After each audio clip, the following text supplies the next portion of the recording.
என்ன மீன் கொடுத்து 5 கை தள்ளி நிற்கிறாரு. அப்படியே ஒரு ரைட்டாக இருக்காருங்க அண்ணா. மீன் கொடுத்து எங்கே நிற்கிறாங்க பாருங்க. அந்த டைம் வந்தால் மீன்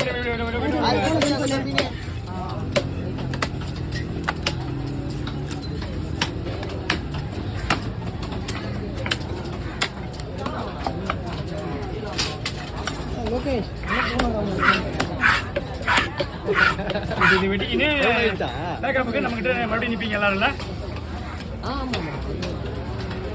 சரி என்ன விட்டு வாங்க. 1 மணி நேரத்துக்கு தெளிவாக வெட்டணும். கண்ணு வைக்காது. அது அப்புறம் அடுத்தது வராது.